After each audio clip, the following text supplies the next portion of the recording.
Hi friends, तो friends क्या आपको पता है कि बजरंग वाली मूर्ति को सही तरीक़े से कलर कैसे करें?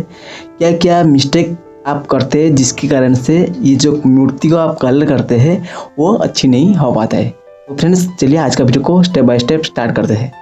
सबसे पहले फ्रेंड्स आपका जो मूर्ति है वो अच्छी तरीके से सूख जाना चाहिए। उसके बाद आप जो मूर्ति बनते हैं वो ही मिट्टी में आपको रैक को ठीक करना है, ठीक है।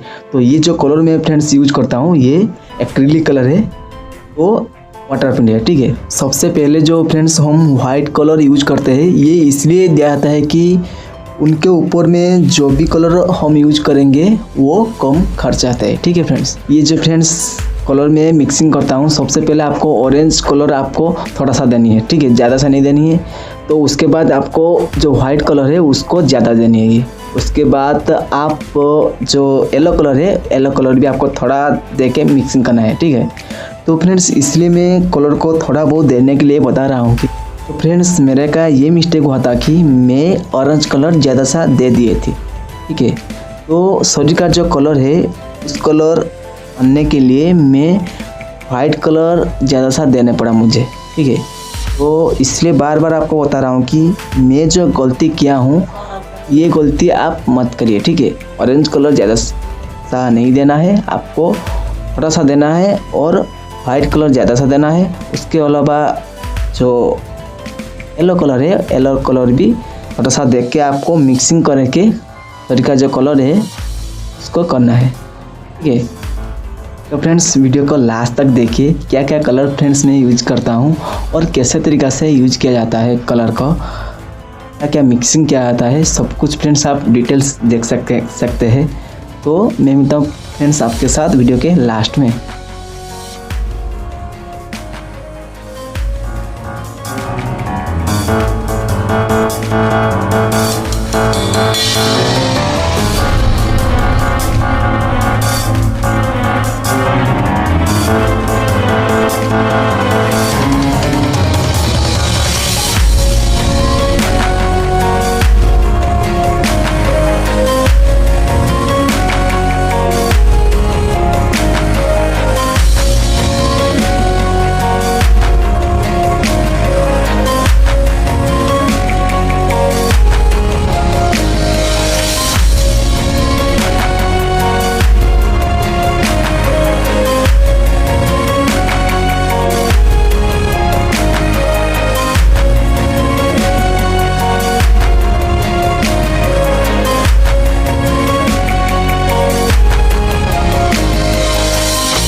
फ्रेंड्स आप कहाँ से भी समझ नहीं पाते तो मुझे कमेंट माध्यम से ज़रूर बताएं। तो आपको ये वीडियो कैसा लगा ये भी फ्रेंड्स आप ज़रूर बताएं। थोड़ा सा अच्छी लगे तो एक लाइक ज़रूर करें, और ऐसे फ्रेंड्स न्यू वीडियो देखना चाहते हैं तो मेरे चैनल को अभी तक सब्सक्राइब नहीं किए तो सब्सक्राइब करना ना भूलें और बेल आइकन को दबा देना। वीडियो को फ्रेंड्स लास्ट तक देखने के लिए आपको दिल से बहुत धन्यवाद।